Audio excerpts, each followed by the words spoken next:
ಓಂ ಶಾಂತಿ. ಇಂದಿನ ಮುರಳಿಯ ದಿನಾಂಕ 20/5/2025. ಪ್ರಾಪ್ತ ಮುರಳಿ ಓಂ ಶಾಂತಿ ಬಾಪ್ತಾದ ಮಧುಬನ. ಮಧುರ ಮಕ್ಕಳೇ, ನೀವು ಮಕ್ಕಳಿಗೆ ಅವಿನಾಶಿ ಸಂಪಾದನೆಯನ್ನು ಮಾಡಿಸಲು ತಂದೆಯು ಬಂದಿದ್ದಾರೆ. ಈಗ ನೀವು ಜ್ಞಾನ ರತ್ನಗಳನ್ನು ಎಷ್ಟು ಸಂಪಾದನೆ ಮಾಡಲು ಬಯಸುತ್ತೀರೋ ಅಷ್ಟು ಮಾಡಲು ಸಾಧ್ಯ. ರಶ್ಮಿ, ಅಸುರಿ ಸಂಸ್ಕಾರವನ್ನು ಬದಲಾಯಿಸಿಕೊಂಡು ದೈವಿ ಸಂಸ್ಕಾರವನ್ನು ರೂಪಿಸಿಕೊಳ್ಳಲು ಯಾವ ವಿಶೇಷ ಪುರುಷಾರ್ಥ ಮಾಡಬೇಕಾಗಿದೆ? ಉತ್ತರ: ಸಂಸ್ಕಾರವನ್ನು ಬದಲಾಯಿಸಿಕೊಳ್ಳಲು ಎಷ್ಟು ಸಾಧ್ಯವೋ ಅಷ್ಟು ದೇಹಿ ಅಭಿಮಾನಿಯಾಗುವ ಅಭ್ಯಾಸ ಮಾಡಿ. ದೇಹಾಭಿಮಾನದಲ್ಲಿ ಬರುವುದರಿಂದಲೇ ಅಸುರಿ ಸಂಸ್ಕಾರವಾಗುತ್ತದೆ. ತಂದೆಯು ಅಸುರಿ ಸಂಸ್ಕಾರವನ್ನು ದೈವಿ ಸಂಸ್ಕಾರವನ್ನಾಗಿ ಮಾಡಲು ಬಂದಿದ್ದಾರೆ. ಮೊದಲು ನಾನು ದೇಹಿ ಆತ್ಮನಾಗಿದ್ದೇನೆ, ನಂತರ ಈ ಶರೀರವಾಗಿದೆ. ಈ ಪುರುಷಾರ್ಥ ಮಾಡಿ. ಗೀತೆ: ನೀನು ರಾತ್ರಿಯನ್ನು ಮಲಗುತ್ತಾ ಕಳೆದೆ, ಹಗಲನ್ನು ತಿನ್ನುತ್ತಾ ಕಳೆದೆ. ಓಂ ಶಾಂತಿ. ಈ ಗೀತೆಯನ್ನು ಮಕ್ಕಳು ಬಹಳಷ್ಟು ಬಾರಿ ಕೇಳಿದ್ದೀರಿ. ಆತ್ಮೀಯ ಮಕ್ಕಳ ಪ್ರತಿ ಆತ್ಮೀಯ ತಂದೆ ಎಚ್ಚರಿಕೆ ನೀಡುತ್ತಿರುತ್ತಾರೆ. ಈಗ ವ್ಯರ್ಥವಾಗಿ ಕಳೆಯುವ ಸಮಯವಲ್ಲ, ಇದು ಬಹಳ ದೊಡ್ಡ ಸಂಪಾದನೆಯನ್ನು ಮಾಡಿಕೊಳ್ಳುವ ಸಮಯವಾಗಿದೆ. ಸಂಪಾದನೆ ಮಾಡಿಸಲು ತಂದೆಯು ಬಂದಿದ್ದಾರೆ. ಅಪಾರ ಸಂಪಾದನೆ ಇದೆ. ಇದನ್ನು ಯಾರೆಷ್ಟು ಬೇಕೋ ಅಷ್ಟನ್ನು ಮಾಡಿಕೊಳ್ಳಬಹುದಾಗಿದೆ. ಇದು ಅವಿನಾಶಿ ಜ್ಞಾನ ರತ್ನಗಳಿಂದ ಜೋಳಿಗೆಯನ್ನು ತುಂಬಿಸಿಕೊಳ್ಳುವಂತಹ ಸಂಪಾದನೆಯಾಗಿದೆ. ಇದು ಭವಿಷ್ಯಕ್ಕಾಗಿ ಇದೆ. ಇದು ಭಕ್ತಿ, ಇದು ಜ್ಞಾನವಾಗಿದೆ. ಯಾವಾಗ ರಾವಣ ರಾಜ್ಯವು ಆರಂಭವಾಗುತ್ತದೆಯೋ ಆಗ ಭಕ್ತಿಯು ಆರಂಭವಾಗುತ್ತದೆ ಎಂಬುದನ್ನು ಮನುಷ್ಯರು ತಿಳಿದುಕೊಂಡಿಲ್ಲ. ಯಾವಾಗ ತಂದೆಯು ಬಂದು ರಾಮರಾಜ್ಯವನ್ನು ಸ್ಥಾಪನೆ ಮಾಡುವರು ಆಗ ಜ್ಞಾನ ಆರಂಭವಾಗುತ್ತದೆ. ಯಾಗ ತಂದೆಯು ರಾವಣ ರಾಜ್ಯವನ್ನು ಮುಕ್ತಾಯಗೊಳಿಸಿ ರಾಮರಾಜ್ಯವನ್ನು ಸ್ಥಾಪನೆ ಮಾಡುವರು ಆಗ ಜ್ಞಾನ ಆರಂಭವಾಗುತ್ತದೆ. ಜ್ಞಾನವು ಹೊಸ ಪ್ರಪಂಚಕ್ಕಾಗಿ ಇದೆ, ಭಕ್ತಿಯು ಹಳೆಯ ಪ್ರಪಂಚಕ್ಕಾಗಿ ಇದೆ. ಈಗ ತಂದೆಯು ತಿಳಿಸುತ್ತಾರೆ, ಮೊದಲು ತಮ್ಮನ್ನು ಆತ್ಮನೆಂದು ತಿಳಿಯಬೇಕಾಗಿದೆ. ನಾವು ಮೊದಲು ಆತ್ಮಗಳಾಗಿದ್ದೇವೆ, ನಂತರ ಈ ಶರೀರವಿದೆ ಎಂದು ನೀವು ಮಕ್ಕಳ ಬುದ್ಧಿಯಲ್ಲಿದೆ. ಆದರೆ ನಾಟಕದ ಅನುಸಾರ ಮನುಷ್ಯರೆಲ್ಲರೂ ಉಲ್ಟಾ ಆಗಿಬಿಟ್ಟಿದ್ದಾರೆ. ಆದ್ದರಿಂದ ಮೊದಲು ನಾವು ದೇಹವಾಗಿದ್ದೇವೆ, ನಂತರ ದೇಹಿಯಾಗಿದ್ದೇವೆಂದು ಉಲ್ಟಾ ತಿಳಿದುಕೊಂಡಿದ್ದಾರೆ. ತಂದೆಯು ತಿಳಿಸುತ್ತಾರೆ, ಮಕ್ಕಳೇ, ಈ ಶರೀರವು ವಿನಾಶಿಯಾಗಿದೆ. ಅದನ್ನು ನೀವು ತಿಳಿದುಕೊಳ್ಳುತ್ತೀರಿ ಮತ್ತು ಬಿಡುತ್ತೀರಿ. ಸಂಸ್ಕಾರವು ಆತ್ಮದಲ್ಲಿ ಇರುತ್ತದೆ. ದೇಹಾಭಿಮಾನದಲ್ಲಿ ಬರುವುದರಿಂದ ಅಸುರಿ ಸಂಸ್ಕಾರವಾಗಿ ಬಿಡುತ್ತದೆ. ಮತ್ತೆ ಅಸುರಿ ಸಂಸ್ಕಾರಗಳನ್ನು ದೈವಿ ಸಂಸ್ಕಾರಗಳನ್ನಾಗಿ ಮಾಡಲು ತಂದೆಯು ಬರಬೇಕಾಗುತ್ತದೆ. ಈ ರಚನೆಯೆಲ್ಲವೂ ಆ ರಚಯಿತ ತಂದೆಯೊಬ್ಬರದೇ ಆಗಿದೆ. ಅವರನ್ನು ಎಲ್ಲರೂ ತಂದೆ ಎಂದೇ ಹೇಳುತ್ತಾರೆ. ಹೇಗೆ ಲೌಕಿಕ ತಂದೆಗೂ ಸಹ ತಂದೆಯದೇ ಹೇಳಲಾಗುತ್ತದೆ. ಮಮ್ಮ ಮತ್ತು ಬಾಬಾ ಇವೆರಡು ಶಬ್ದಗಳು ಬಹಳ ಮಧುರವಾಗಿವೆ. ತಂದೆಗೆ ರಚಯಿತನೆಂದು ಹೇಳುತ್ತಾರೆ. ಅವರು ಮೊದಲು ತಾಯಿಯನ್ನು ದತ್ತು ಮಾಡಿಕೊಳ್ಳುತ್ತಾರೆ, ನಂತರ ರಚನೆಯನ್ನು ರಚಿಸುತ್ತಾರೆ.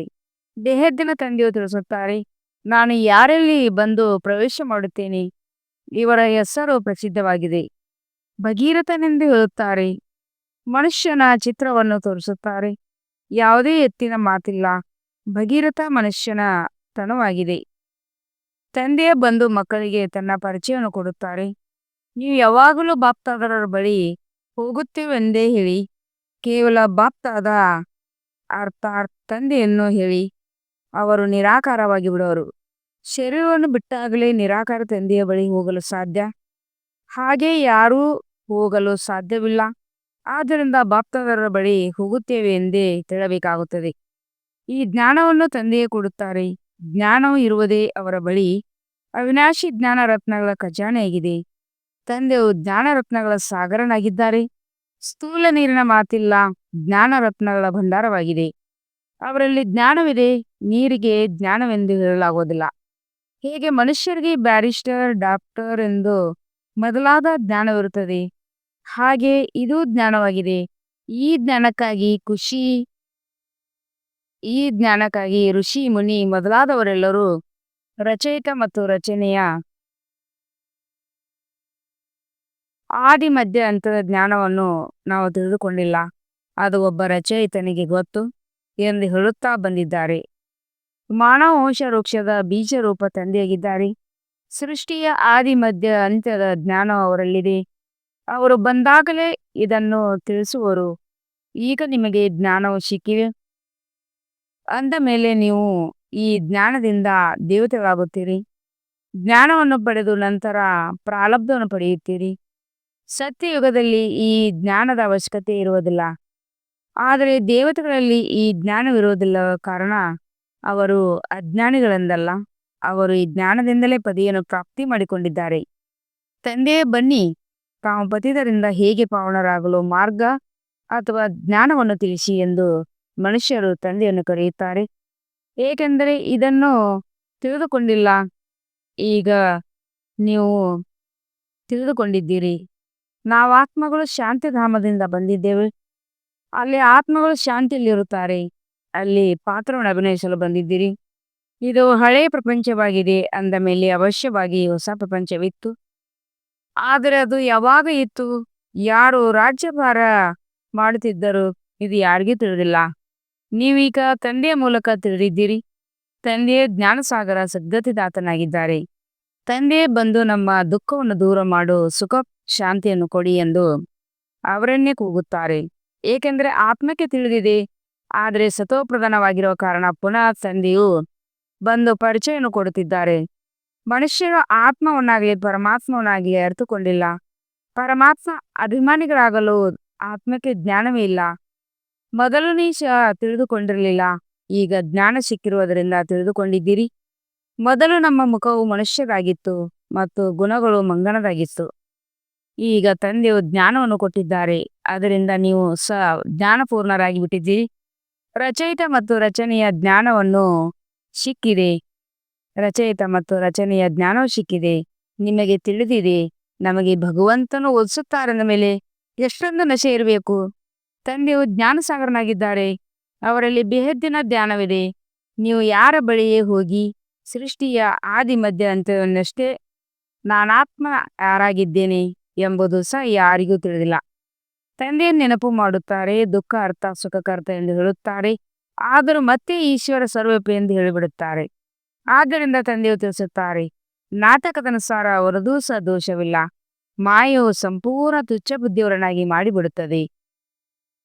ಕೀಟಗಳಿಗೆ ಕೊಳಕಿನಲ್ಲಿಯೇ ಸುಖವಿದೆ ಎನಿಸುತ್ತದೆ. ತಂದೆಯು ಕೆಸರಿನಿಂದ ಹೊರತೆಗೆಯಲು ಬರುತ್ತಾರೆ. ಮನುಷ್ಯರಂತೆ ಕೆಸರಿನಲ್ಲಿ ಸಿಕ್ಕಿ ಹಾಕಿಕೊಂಡಿದ್ದಾರೆ. ಅವರಿಗೆ ಜ್ಞಾನವೇ ತಿಳಿದಿಲ್ಲವೆಂದ ಮೇಲೆ ಮತ್ತೇನು ಮಾಡುವುದು? ಕಂದಕದಲ್ಲಿ ಈ ರೀತಿ ಸಿಕ್ಕಿ ಹಾಕಿಕೊಂಡಿದ್ದಾರೆ. ಅವರನ್ನು ಹೊರತೆಗೆಯುವುದೇ ಕಷ್ಟವಾಗಿ ಬಿಡುತ್ತದೆ. ಹೊರತೆಗೆಯಲು ಅರ್ಧ ಮುಕ್ಕಾಲು ಭಾಗ ಅವರನ್ನು ಎಳೆದು ತಂದರು. ಮತ್ತೆ ಕೈಯನ್ನು ಬಿಟ್ಟು ಕೆಳಗೆ ಬೀಳುತ್ತಾರೆ. ಕೆಲವು ಮಕ್ಕಳು ಅನ್ಯರಿಗೆ ಜ್ಞಾನವನ್ನು ಕೊಡುತ್ತಾ ಕೊಡುತ್ತಾ ತಾವೇ ಮಾಯೆ ಪಟ್ಟನ್ನು ತಿನ್ನುತ್ತಾರೆ. ಏಕೆಂದರೆ ತಂದೆಯ ಆದೇಶ ವಿರುದ್ಧ ಕಾರ್ಯ ಮಾಡಿಬಿಡುತ್ತದೆ. ಅನ್ಯರನ್ನು ಹೊರತೆಗೆಯುವ ಪ್ರಯತ್ನ ಪಡುತ್ತಾ ಅವರೇ ಬಿದ್ದು ಬಿಡುತ್ತಾರೆ. ಮತ್ತೆ ಅವರನ್ನು ಹೊರತೆಗೆಯುವುದರಲ್ಲಿ ಎಷ್ಟೊಂದು ಪರಿಶ್ರಮ ಆಗುತ್ತದೆ. ಏಕೆಂದರೆ ಮಾಯೆಯಿಂದ ಸೋತು ಹೋಗುತ್ತಾರೆ. ಅವರನ್ನು ತನ್ನ ಪಾಪವೇ ಒಳಗೆ ತಿನ್ನುತ್ತಿರುತ್ತದೆ. ಮಾಯೆಯು ಯುದ್ಧವಲ್ಲವೇ? ನಿಮಗೆ ಯುದ್ಧದ ಮೈದಾನದಲ್ಲಿದ್ದೀರಿ. ಅದು ಬಾಹುಬಲದಿಂದ ಯುದ್ಧ ಮಾಡುವಂತ ಹಿಂಸಕ ಸೈನ್ಯಗಳಾಗಿವೆ. ನೀವು ಅಹಿಂಸಕ ಸೈನ್ಯಗಳಾಗಿದ್ದೀರಿ. ಅಹಿಂಸಕರಾಗಿದ್ದೀರಿ. ಅಹಿಂಸೆಯಿಂದ ರಾಜ್ಯವನ್ನು ಪಡೆಯುತ್ತೀರಿ. ಹಿಂಸೆಯು ಎರಡು ಪ್ರಕಾರದಾಗಿರುತ್ತದೆ. ಒಂದು ಕಾಮ ಕಟಾರಿಯನ್ನು ನಡೆಸುವುದು, ಇನ್ನೊಂದು ಅನ್ಯರನ್ನು ಹೊಡೆಯುವ ಬಡೆಯುವ ಹಿಂಸೆಯಾಗಿದೆ. ನೀವೀಗ ಡಬಲ್ ಅಹಿಂಸಕರಾಗುತ್ತೀರಿ. ಈ ಜ್ಞಾನಕುಲದ ಯುದ್ಧವನ್ನು ಯಾರೂ ತಿಳಿದುಕೊಂಡಿಲ್ಲ. ಯಾವುದಕ್ಕೆ ಅಹಿಂಸೆ ಎಂದು ಹೇಳಲಾಗುತ್ತದೆ ಎಂಬುದನ್ನು ಸಹ ಅರಿತುಕೊಂಡಿಲ್ಲ. ಎಷ್ಟೊಂದು ಭಕ್ತಿ ಮಾರ್ಗದ ಸಾಮರ್ಥ್ಯ ಇದೆ. ಪತಿತ ಪಾವನ ಬನ್ನಿ ಎಂದು ಹಾಡುತ್ತಾರೆ. ಆದರೆ ನಾನು ಹೇಗೆ ಪಾವನ ಮಾಡುತ್ತೇನೆಂದು ಯಾರೂ ತಿಳಿದುಕೊಂಡಿಲ್ಲ. ಮನುಷ್ಯನನ್ನು ಭಗವಂತನೆಂದು ಹೇಳಿ ಗೀತೆಯಲ್ಲಿಯೇ ತಪ್ಪು ಮಾಡಿಬಿಟ್ಟಿದ್ದಾರೆ. ಶಾಸ್ತ್ರಗಳನ್ನು ಮನುಷ್ಯರೇ ರಚಿಸಿದ್ದಾರೆ, ಮನುಷ್ಯರೇ ಓದುತ್ತಾರೆ. ದೇವತೆಗಳಿಗೆ ಶಾಸ್ತ್ರಗಳನ್ನು ಓದುವ ಅವಶ್ಯಕತೆ ಇಲ್ಲ. ಅಲ್ಲಿ ಯಾವುದೇ ಶಾಸ್ತ್ರಗಳಿರುವುದಿಲ್ಲ. ಜ್ಞಾನ, ಭಕ್ತಿ, ನಂತರ ವೈರಾಗ್ಯ ಬರುತ್ತದೆ. ಯಾವುದರ ವೈರಾಗ್ಯ? ಭಕ್ತಿಯ ಹಳೆಯ ಪ್ರಪಂಚದ ವೈರಾಗ್ಯ ಉಂಟಾಗುತ್ತದೆ. ಹಳೆಯ ಶರೀರದಿಂದ ವೈರಾಗ್ಯ ಬರುತ್ತದೆ. ತಂದೆಯು ತಿಳಿಸುತ್ತಾರೆ, ಈ ಕಣ್ಣುಗಳಿಂದ ನೀವು ಏನೆಲ್ಲ ನೋಡುತ್ತೀರೋ ಅದು ಉಳಿಯೋದಿಲ್ಲ. ಇಡೀ ಚೀಚಿ ಪ್ರಪಂಚದೊಂದಿಗೆ ವೈರಾಗ್ಯವಿದೆ. ಬಾಕಿ ನೀವು ದೃಷ್ಟಿಯಿಂದ ಹೊಸ ಪ್ರಪಂಚದ ಸಾಕ್ಷಾತ್ಕಾರ ಮಾಡುತ್ತೀರಿ. ಹೊಸ ಪ್ರಪಂಚಕ್ಕಾಗಿ ನೀವು ಓದುತ್ತೀರಿ. ಈ ವಿದ್ಯೆಯು ಕೇವಲ ಈ ಜನ್ಮಕ್ಕಾಗಿ ಅಲ್ಲ, ಮತ್ತೇನಲ್ಲ. ವಿದ್ಯೆಗಳೆಲ್ಲವೂ ಅವು ಅದೇ ಸಮಯ, ಅದೇ ಜನ್ಮಕ್ಕಾಗಿರುತ್ತದೆ. ಈಗ ಸಂಗಮಯವಾಗಿದೆ. ಆದ್ದರಿಂದ ನೀವು ಏನೇನು ಓದಿಸುವಿರೋ ಅದರ ಪ್ರಾರಬ್ಧ ಹೊಸ ಪ್ರಪಂಚದಲ್ಲಿ ನಿಮಗೆ ಸಿಗುತ್ತದೆ.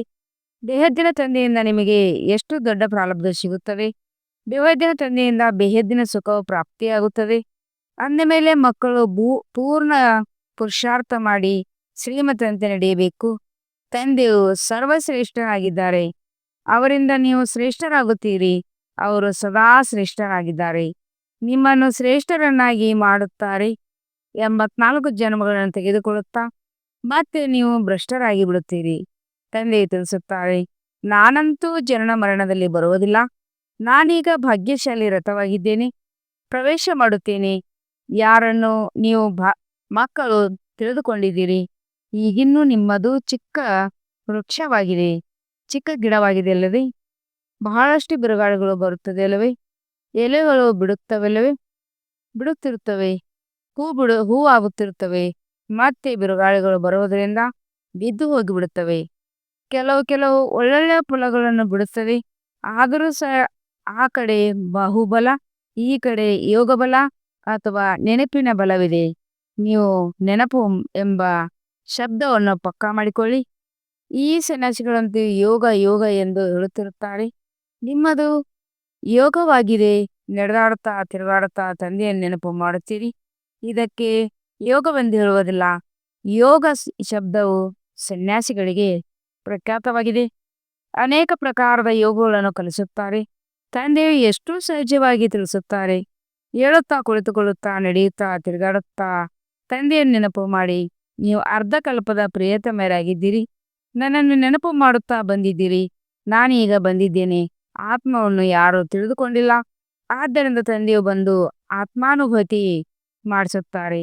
ಇವು ಸಹ ತಿಳಿದುಕೊಳ್ಳುವ ಬಹಳ ಸೂಕ್ಷ್ಮ ಮಾತುಗಳಾಗಿವೆ. ಆತ್ಮ ಅತಿ ಸೂಕ್ಷ್ಮ ಮತ್ತು ಅವಿನಾಶಿಯಾಗಿದೆ. ಆತ್ಮ ವಿನಾಶವಾಗುವುದಿಲ್ಲ. ಅದರ ಪಾತ್ರ ವಿನಾಶವಾಗಲು ಸಾಧ್ಯವಿಲ್ಲ. ಈ ಮಾತುಗಳನ್ನು ಮಂದಬುದ್ಧಿಯವರು ಪರಿಶ್ರಮದಿಂದ ಅರ್ಥ ಮಾಡಿಕೊಳ್ಳುತ್ತಾರೆ. ಶಾಸ್ತ್ರಗಳಲ್ಲಿ ಈ ಮಾತುಗಳಿಲ್ಲ. ನೀವು ಮಕ್ಕಳು ತಂದೆಯನ್ನು ನೆನಪು ಮಾಡುವ ಬಹಳ ಪರಿಶ್ರಮ ಪಡಬೇಕಾಗಿದೆ. ಜ್ಞಾನವು ಬಹಳ ಸಹಜವಾಗಿದೆ. ಆದರೆ ವಿನಾಶಕಾಲ ವಿಪರೀತ ಬುದ್ಧಿ ಮತ್ತು ವಿಪರೀತ ಬುದ್ಧಿ ಎಂದು ನೆನಪಿಗಾಗಿ ಹೇಳಲಾಗುತ್ತದೆ. ನೆನಪು ಚೆನ್ನಾಗಿದ್ದರೆ ಪ್ರೀತಿ ಬುದ್ಧಿಯವರೆಂದು ಹೇಳಲಾಗುತ್ತದೆ. ಪ್ರೀತಿಯೂ ಸಹ ಅವ್ಯವಿಚಾರಿಯಾಗಿರಬೇಕು. ನಾನು ತಂದೆಯನ್ನು ಎಷ್ಟು ಸಮಯ ನೆನಪು ಮಾಡುತ್ತೇನೆಂದು ತಮ್ಮೊಂದಿಗೆ ಕೇಳಿಕೊಳ್ಳಬೇಕಾಗಿದೆ.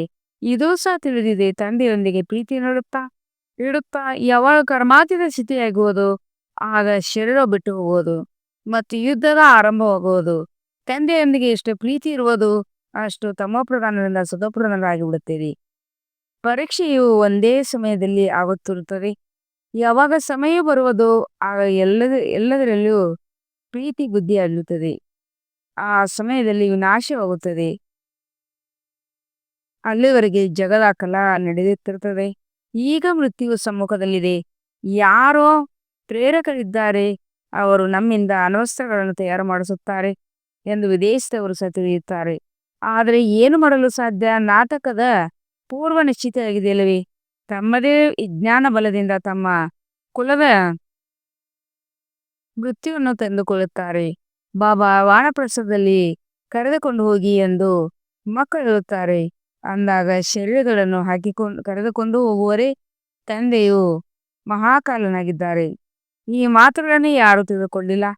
ಬೆಕ್ಕಿಗೆ ಚೆಲ್ಲಾಟ, ಇಲಿಗೆ ಪ್ರಾಣ ಸಂಕಟ ಎಂಬ ಗಾಯನವಿದೆ. ವಿನಾಶವು ನಿಂತು ಹೋಗಲಿ, ಶಾಂತವಾಗಿ ಬಿಡಲಿ ಎಂದು ಅವರು ಹೇಳುತ್ತಾರೆ. ಅರೆ, ವಿನಾಶವಾದಾಗಲೇ ಸುಖ ಶಾಂತಿ ಹೇಗೆ ಸ್ಥಾಪನೆಯಾಗುವುದೆಂದು. ಆದ್ದರಿಂದ ಚಕ್ರದ ಬಗ್ಗೆ ಅವಶ್ಯವಾಗಿ ತಿಳಿಸಿಕೊಡಿ. ಈಗ ಸ್ವರ್ಗದ ಬಾಗಿಲಲ್ಲಿ ನಿಂತಿದ್ದಾರೆ. ತಂದೆಯು ತಿಳಿಸಿದ್ದಾರೆ, gate way to Shantidhama ಸುಖಧಾಮ, Shantidhama ಸುಖಧಾಮದ ಮಾರ್ಗ ಎಂದು ಒಂದು ಪುಸ್ತಕದ ಮುದ್ರಣ ಮಾಡಿಸಿ. ಮನುಷ್ಯರು ಇದರ ಅರ್ಥವನ್ನು ತಿಳಿದುಕೊಂಡಿಲ್ಲ. ಬಹಳ ಸಹಜವಾಗಿದೆ. ಆದರೆ ಕೋಟಿಯಲ್ಲಿ ಕೆಲವರು ಇರುತ್ತಾರೆ. ನಿಮಗೆ ಪ್ರದರ್ಶಿನಿ ಮೊದಲಾದವರಲ್ಲಿ ಎಂದೂ ಬೇಸರವಾಗಬಾರದು. ಪ್ರಜೆಗಳಂತೂ ಆಗುತ್ತಾರಲ್ಲವೇ? ಗುರಿ ಉನ್ನತವಾಗಿದೆ, ಪರಿಶ್ರಮವಾಗುತ್ತದೆ, ನೆನಪಿನ ಪರಿಶ್ರಮ ಇದೆ. ಅದರಲ್ಲಿ ಅನೇಕರು ಅನುತ್ತೀರ್ಣರಾಗುತ್ತಾರೆ. ನೆನಪು ಅವ್ಯಭಿಚಾರಿಯಾಗಿರಬೇಕು. ಮಾಯು ಪದೇ ಪದೇ ಮರೆಸಿ ಬಿಡುತ್ತದೆ. ಪರಿಶ್ರಮ ಇಲ್ಲದೆ ಯಾರೂ ವಿಶ್ವದ ಮಾಲೀಕರಾಗಲು ಸಾಧ್ಯವಿಲ್ಲ. ಪೂರ್ಣ ಪುರುಷಾರ್ಥ ಮಾಡಬೇಕು. ನಾವು ಸುಖಧಾಮದ ಮಾಲೀಕರಾಗಿದ್ದೇವೆ. ಅನೇಕ ಬಾರಿ ಚಕ್ರವನ್ನು ಸುತ್ತಿದ್ದೆವು. ಆಗ ತಂದೆಯನ್ನು ನೆನಪು ಮಾಡಬೇಕಾಗಿದೆ. ಮಾಯು ಬಹಳಷ್ಟು ವಿಘ್ನಗಳನ್ನು ಹಾಕುತ್ತದೆ. ತಂದೆಯ ಬಳಿ ನಾಟಕದ ಅನುಸಾರ ಮಾತೆಯರನ್ನು ಮುಂದುವರಿಸಬೇಕಾಗಿದೆ. ಇದು ಚೈತನ್ಯ ದಿಲವಾಡ ಮಂದಿರವಾಗಿದೆ. ನೀವು ಚೈತನ್ಯದಲ್ಲಿ ಆ ರೀತಿಯಾಗಿ ಬಿಡುತ್ತೀರಿ. ನಂತರ ನೀವು ರಾಜ್ಯ ಮಾಡುತ್ತಿರುತ್ತೀರಿ. ಭಕ್ತಿ ಮಾರ್ಗದ ಮಂದಿರ ಇತ್ಯಾದಿಗಳು ಉಳಿಯುವುದಿಲ್ಲ. ಒಳ್ಳೆಯದು. ಮಧುರಾತಿ ಮಧುರ ಅಗಲಿ ಹೋಗಿ ಮರಳಿ ಸಿಕ್ಕಿರುವ ಮಕ್ಕಳ ಪ್ರತಿ ಮಾತ್ರಿತ ಬಾಪ್ತದರ ನೆನಪು ಪ್ರೀತಿ ಹಾಗೂ ಸುಪ್ರಭಾತ. ಆತ್ಮಿಕ ಮಕ್ಕಳಿಗೆ ಆತ್ಮಿಕ ತಂದೆಯ ನಮಸ್ತೆ. हम रूहानी बच्चों की रूहानी बाप दादा को याद कर और गुड मॉर्निंग और नमस्ते नमस्ते नमस्ते. शुक्रिया बाबा शुक्रिया. ವಹ ಬಾಬಾ ವಹ. ಧಾರಣೆಗಾಗಿ ಮುಖ್ಯ ಸಾರ. ಒಬ್ಬ ತಂದೆಯೊಂದಿಗೆ ಅವ್ಯಭಿಚಾರಿ ಪ್ರೀತಿಯನ್ನಿಟ್ಟಿರುತ್ತಾ ಕರ್ಮಾತೀತ ಸ್ಥಿತಿಯನ್ನು ಪಡೆಯಬೇಕಾಗಿದೆ. ಈ ಹಳೆಯ ದೇಹ ಮತ್ತು ಹಳೆಯ ಪ್ರಪಂಚದಿಂದ ದೇಹದ್ದಿನ ವೈರಾಗ್ಯವಿರಲಿ. 2ನೇ ಪಾಯಿಂಟ್, ತಂದೆಯ ಆಜ್ಞೆಯ ವಿರುದ್ಧ ಯಾವುದೇ ಕರ್ತವ್ಯವನ್ನು ಮಾಡಬಾರದಾಗಿದೆ. ಯುದ್ಧ ಮೈದಾನದಲ್ಲಿ ಎಂದೂ ಸೋಲನ್ನು ಅನುಭವಿಸಬಾರದು. ಡಬಲ್ ಅಹಿಂಸಕರಾಗಬೇಕಾಗಿದೆ. ವರದಾನ: ಶುಭಭಾವನೆಯಿಂದ ಸೇವೆ ಮಾಡುವಂತಹ ತಂದೆ ಸಮಾನ ಅಪಕಾರಿಗಳ ಮೇಲೂ ಸಹ ಉಪಕಾರ ಭಾವ. ಹೇಗೆ ತಂದೆ ಅಪಕಾರಿಗಳ ಮೇಲೂ ಉಪಕಾರ ಮಾಡುತ್ತಾರೆ, ಹಾಗೆಯೇ ತಮ್ಮ ಮುಂದೆ ಎಂಥದೇ ಆತ್ಮ ಇರಲಿ, ಆದರೆ ತಮ್ಮ ದಯಾವತಿಯಿಂದ ಶುಭಭಾವನೆಯಿಂದ ಅವರನ್ನು ಪರಿವರ್ತನೆ ಮಾಡಿ. ಇದೇ ಆಗಿದೆ ಸತ್ಯ ಸೇವಾ. ಹೀಗೆ ವಿಜ್ಞಾನಿಗಳು ಮರಳುಗಾಡಿಯಲ್ಲಿಯೂ ಬೆಳೆಯುತ್ತಾರೆ. ಹಾಗೆ ಶಾಂತಿಯ ಶಕ್ತಿಯಿಂದ ದಯಾಹೃದಯರಾಗಿ ಅಪಕಾರಿಗಳ ಮೇಲೂ ಸಹ ಉಪಕಾರ ಮಾಡಿ ಧರಣಿಯನ್ನು ಪರಿವರ್ತನೆ ಮಾಡಿ ಸ್ವಪರಿವರ್ತನೆಯಿಂದ ಶುಭಭಾವನೆಯಿಂದ ಎಂಥದೇ ಆತ್ಮ ಪರಿವರ್ತನೆಯಾಗಿ ಬಿಡುವುದು. ಏಕೆಂದರೆ ಶುಭಭಾವನೆ ಸಫಲತೆಯನ್ನು ಅವಶ್ಯವಾಗಿ ಪ್ರಾಪ್ತಿ ಮಾಡಿಸುವುದು. ಸ್ಲೋಗನ್ ಆಗಿದೆ: ಜ್ಞಾನ ಸ್ಮರಣೆ ಮಾಡುವುದೇ ಸದಾ ಹರ್ಷಿತರಾಗಲು ಆಗ್ರಹವಾಗಿದೆ.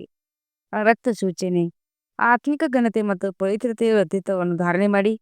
ನೀವು ಬ್ರಾಹ್ಮಣರ ತರ ಆತ್ಮಿಕ ವ್ಯಕ್ತಿತ್ವ ಇಡೀ ಕಲ್ಪದಲ್ಲಿ ಬೇರೆ ಯಾರ್ದೂ ಇಲ್ಲ. ಏಕೆಂದರೆ ನಿಮ್ಮೆಲ್ಲರ ವ್ಯಕ್ತಿತ್ವವನ್ನು ಮಾಡುವಂಥವರು ಶ್ರೇಷ್ಠಾತಿ ಶ್ರೇಷ್ಠ ಸ್ವಯಂ ಪರಮ ಆತ್ಮ ಆಗಿದ್ದಾರೆ. ನಿಮ್ಮ ಎಲ್ಲದಕ್ಕಿಂತ ದೊಡ್ಡ ವ್ಯಕ್ತಿತ್ವವಾಗಿದೆ. ಸ್ವಪ್ನ ಅಥವಾ ಸಂಕಲ್ಪದಲ್ಲಿಯೂ ಸಂಪೂರ್ಣ ಪವಿತ್ರತೆ. ಈ ಪವಿತ್ರತೆಯ ಜೊತೆ ಮುಖ ಮತ್ತು ನಡತೆಯಲ್ಲಿ ಆತ್ಮೀಯತೆಯ ವ್ಯಕ್ತಿತ್ವವು ಸಹ ಇದೆ. ತಮ್ಮ ಈ ವ್ಯಕ್ತಿತ್ವದಲ್ಲಿ ಸದಾ ಸ್ಥಿರವಾಗಿರುತ್ತೀರೆಂದರೆ ಸೇವೆಯು ಸ್ವತಃವಾಗಿ ಆಗುತ್ತದೆ. ಓಂ ಶಾಂತಿ.